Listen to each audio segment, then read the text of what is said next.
Hi friends, இப்போ சுவையான chicken biryani குக்கரில் எப்படி வைக்கலான்றதை பார்க்கலாம். ஃபர்ஸ்ட் ஆஃப் ஆல் அடுப்பை ஆன் பண்ணிக்கலாம். ஆன் பண்ணிவிட்டு கொஞ்சமாக எண்ணெய் விட்டுக்கலாம். தேவையான அளவு எண்ணெய் விட்டுக்கலாம். அதே இந்த குளிர்காலன்றதுனால எண்ணெய் கொஞ்சம் கட்டி ஆகிடுச்சு, அவ்வளோதான். ஆனால் இந்த எண்ணெய்லாம் இப்போ இந்த குளிர்காலத்தில் வந்து ரொம்ப கட்டி ஆகிடுது இல்லை. இப்போ சூடாயிட்டான்றதை நம்ம பார்க்கலாம். ஓகே, ஓரளவுக்கு சூடாயிடுச்சு நினைக்கிறேன். ஓகே, பரவாயில்ல, சூடாயிடுச்சு. இப்போ வந்து சூடானதுக்கப்புறமா இது பேர் என்னன்னு தெரியுதா? அன்னாச்சி பூன்னு சொல்லுவாங்க இந்த பக்கம். அன்னாச்சி பூ போட்டுக்கலாம். அன்னாச்சி பூ போட்டுட்டு அப்புறம் இது பேர் கிராம்பு. ஆமாம், கிராம்பு. அதை போட்டுட்டு அப்புறம் கொஞ்சம் சீரகம் போட்டுக்கலாம். சீரகம் போட்டுட்டு 2 ஏலக்காய் போட்டுக்கலாம். இது கசகசா தானே, இது போட்டுக்கலாம். கசகசா போட்டுட்டு அப்புறமா கடைசியாக பட்டை போட்டுக்கலாம்.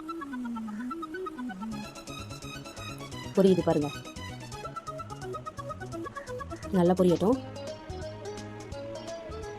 அதை லைட்டாக இது பண்ணி விட்டுட்டு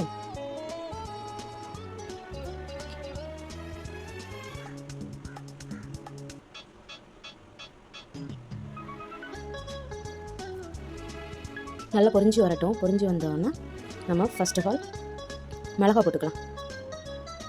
மிளகா போட்டு லைட்டாக வதக்கிட்டு அப்புறமா உடனே கொஞ்சம் வந்து வெங்காயம் போட்டுக்கலாம். கொஞ்சமாக வெங்காயம் சேர்த்துருக்குறேன்.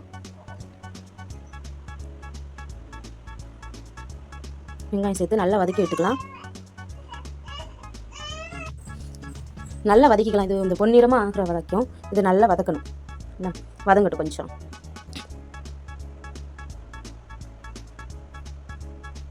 இப்போ இஞ்சி பேஸ்ட்டு தக்காளியும் சேர்த்து போட்டுக்கலாம்.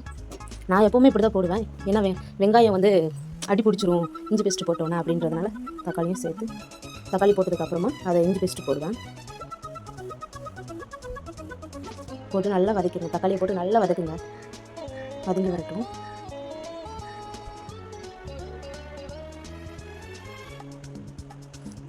கொஞ்சம் புதினா, கொஞ்சம் மல்லிச்செடி போட்டு நல்லா வதக்கி விட்டுருங்க. கருவேப்பிலை கொஞ்சம் போட்டு நல்லா வதக்குங்க.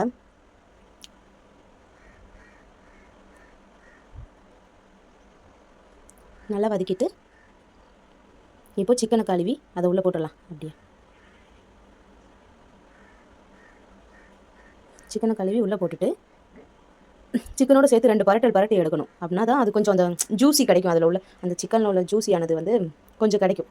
அதுக்காக சிக்கன் நல்லா போட்டு பரட்டி விடணும். நல்லா பரட்டி விடணும். பரட்டி விட்டு லைட்டாக வேக விடுவோம். இப்போ வந்து ஜீரகப்பொடி கொஞ்சம் போட்டுக்கலாம். மல்லிப்பொடி கொஞ்சம் போட்டுக்கலாம். பிரியாணி பொடி இதை போட்டுக்கலாம். தேவையான அளவு நம்ம போட்டுக்கலாம். போட்டு அதை நல்லா பரட்டி விடணும். நல்லா பரட்டி விடணும். நல்லா பரட்டி விட்டுட்டு இப்போ அளவு தண்ணி சேர்த்துக்கலாம். நான் வந்து ஒரு 3 பேத்துக்கு பண்ணலான்னு இருக்கிறேன். அதுக்கேற்ற மாதிரி நான் அளவு தண்ணி சேர்த்துக்கிட்டேன். எப்போவுமே 1 கிளாஸ் எடுக்கும் பட்சத்தில் நார்மல் அரிசி நம்ம வீட்டு அரிசி 1 கிளாஸ் எடுக்கும் பட்சத்தில் 2 கிளாஸ் தண்ணி சேர்த்துக்கணும். 2 மடங்காக சேர்த்துக்கணும். நான் வந்து வீட்டு அரிசி யூஸ் பண்ணுறதுனால 2 மடங்கு சேர்த்துக்கிறேன். நீங்கள் பாசிமதி ரைஸாக இருந்தால் 1 கிளாஸுக்கு ஒரு மடங்கு தண்ணியே போதுமானது. இப்போ உப்பு போட்டுட்டு நல்லா இது பண்ணி விட்டுடலாம். இது லைட்டாக கொதிக்கட்டும். அப்புறமா அரிசி ஊற வச்சு வச்சுருந்த அரிசியை உள்ளே போட்டுடலாம்.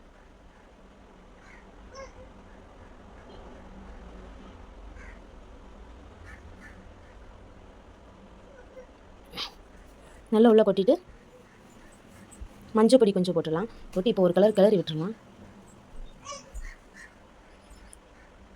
இப்போவே உப்பு பார்த்துக்கலாம். உப்பு போதுமான அளவு உப்பு பார்த்துக்கலாம்.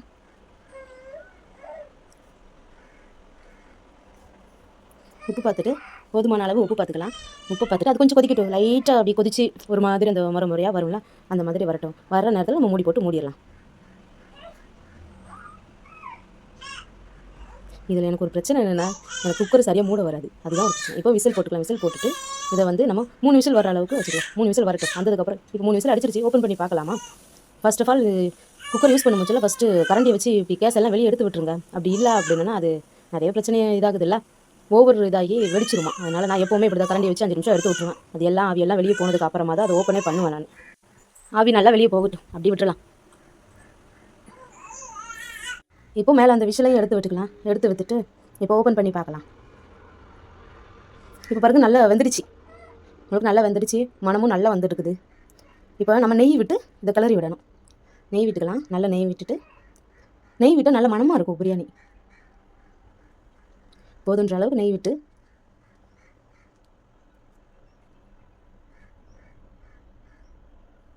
இப்படி மெதுவாக கிளறி விடுங்க.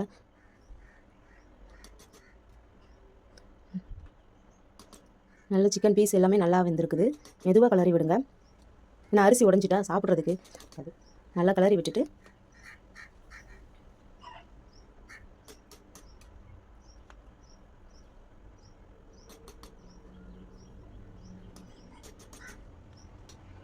நல்லா கிளறி விட்டுருங்க.